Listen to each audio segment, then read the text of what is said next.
Hai teman-teman, kembali lagi bersama saya David Cherry dan pada video saya kali ini saya ingin bicara mengenai follow up. Apa sih yang namanya follow up?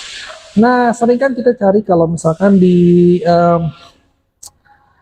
lowongan pekerjaan tuh ada yang namanya merchandiser, ada yang namanya tukang follow up. Nah, follow up itu artinya adalah mengikuti perkembangan ya.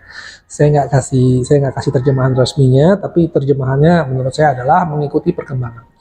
Jadi gini lah, saya kasih contoh. Kalau misalkan saya kerja di pabrik garment, pabrik tekstil. Biasanya ada beberapa pegawai yang memang kerjanya follow up. Follow up itu kerjanya apa? Jadi misalnya gini, saya pesan order sama PT Buditex, ya, misalnya saja ya. Buditex akan bilang, oke, saya akan hubungi salah seorang merchandiser dan bilang, oke, saya ada order sekian. Nah, tugas dia ini adalah memfollow up order saya dari ujung sampai ujung. Sistemnya tuh begitu kalau di tekstil misalnya. Jadi dia akan tanya, oke, Ko David mau warna apa? Saya mau warna ini. Warna ini contoh warnanya gimana? Oke Pak, kita akan kirimkan sampel. Kita akan pilihkan dari itu, kita akan lab dip, kita akan tes produksi, kita akan segini macam, harganya berapa, delivery berapa, itu semua saya hubungannya sama satu orang. Satu orang itu dia akan paham saya udah sampai mana ceritanya, dia akan ikutin sampai ke pembayaran. Pembayaran mungkin biasanya orang accounting ya. Tapi intinya dia adalah ngikutin cerita saya dari ujung sampai masalah di mana, keterlambatan di mana, mau apa revisi di mana, semua itu. Nah, itulah tugas namanya follow up.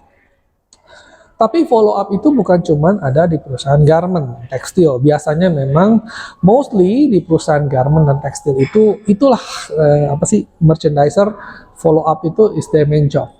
Tapi kita dalam bisnis apapun kita butuh yang namanya follow up terhadap buyer kita.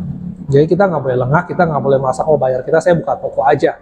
Terus nanti gimana ceritanya mereka aja yang atur, mereka mau datang, mereka mau beli syukur, nggak mau beli syukur, nggak boleh gitu. Jadi kita juga harus ada divisi follow up. Divisi follow up itu tidak harus ada spesialis orangnya yang dibayar cuma untuk follow up, enggak. Tapi kita sebagai owner, kita sebagai buyer, kita sebagai penjual, kita juga kadang-kadang harus memfollow up customer kita. Bagaimana Pak produknya? Apakah ada keluhan? Apakah ada masukan? Apakah ada saran, ada kritik segala macam. Kita itu namanya juga follow up. Kita memfollow up customer kita. Apakah customer kita sudah puas dengan layanan kita? Apakah customer kita sudah puas dengan apa yang kita berikan? Apakah kadang-kadang mereka ada informasi loh. Oh misalnya, oh di sini di toko ini mereka jual produk yang lebih canggih dari produk kamu loh. Oh, nah itu kan kita mendapatkan sesuatu pengetahuan yang baru. Nah oleh sebab itu apapun yang kita kerjakan, jangan pernah meremehkan yang namanya fungsi dari follow up. Termasuk kalau misalnya kamu seorang freelancer pun, desain kamu kepake, banyak yang order sama kamu jangan lengah gitu, karena bisa saja pesaing kamu lebih murah, lebih efisien, lebih bagus, lebih cepat. Jadi kamu harus selalu follow up, kamu harus tanya, sekaligus sebagai relationship building. Gimana produk kita, apakah ada kurangnya, apakah ada yang bisa kami kembangkan, apakah ada yang bisa saya perbaiki, apakah ada masukan, apakah ada produk baru yang kalian ingin kita sediakan gitu kan. Tidak semua hal harus ditampung, tapi minimal kita mendengarkan masukan mereka. Nah, kalau misalkan di perusahaan besar, biasanya itu orang-orang seperti misalnya Telkom, Bisnet, segala macam, mereka itu sistemnya udah beda lagi.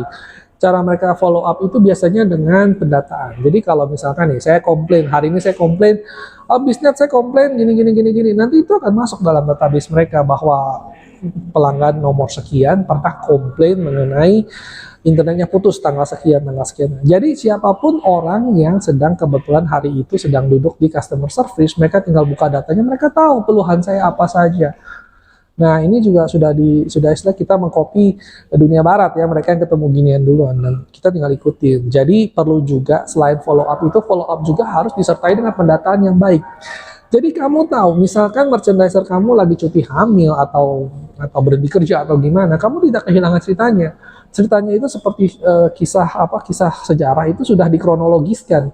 Tanggal sekian dia minta revisi, tanggal sekian dia pengiriman, tanggal sekian dia ada keluhan, tanggal sekian harus beres tanggal sekian. Jadi semua pendataannya juga harus lengkap ya. Jadi bukan cuma follow up doang, tapi follow up dan documentation itu jadi satu. Jadi tugasnya adalah supaya setiap orang yang berikut mengisi tugasnya itu bisa langsung mengikuti ceritanya sampai mana. Jadi jangan sepelekan hal ini. Bayangkan kalau kamu satu pabrik garment ribuan order satu bulannya. Kalau nggak ada follow up yang kuat, kamu akan berantakan gitu kan. Jadi begitu juga dengan tukang nasi goreng, tukang restoran. Kalau restoran kamu udah ramai, kamu nggak ada sistem yang benar-benar bisa kamu pertahankan, itu kamu akan keteteran sendiri dan akhirnya customer satisfaction akan kena. Kalau misalnya saya lagi rame nih, udah lapar nih, udah nungguin, udah lama, antrinya lama, taunya salah bikin, atau lebih parah lagi, order saya kelupaan. Nah, itu sangat-sangat domino efeknya akan sangat-sangat merusak ya. Saya malas makan ke sana lagi, yang lain ikut marah-marah, semua yang masak jadi stres gitu. Nah, itulah kenapa saya sarankan kalau misalkan Anda UMKM pun sekalian, kamu perlu suatu sistem yang bisa kamu pegang. Sistem yang mantap dan sistem yang bisa kamu andalkan ketika bisnis kamu nanti sudah berkembang. Jadi jangan mentang-mentang bisnis kamu lagi kecil, kamu nggak pedulikan hal seperti ini. Karena bikin sistem itu paling sulit ya. Jadi lebih baik kamu bikin pada saat kamu masih kecil, kamu follow up terus sampai besar, nanti akan lebih mudah bikinnya. Oke, nah saya kasih lihat sedikit ya. Tuh, makanan saya udah dateng, jadi saya mau makan dulu supaya ada tenaga buat ngecek lagi. Oke, nah sekian saja video saya. Terima kasih telah menonton. Kalau Anda suka video saya, tolong di like dan subscribe, dan masih banyak lagi video-video saya yang seperti ini juga. Oke, nah sekian dan terima kasih.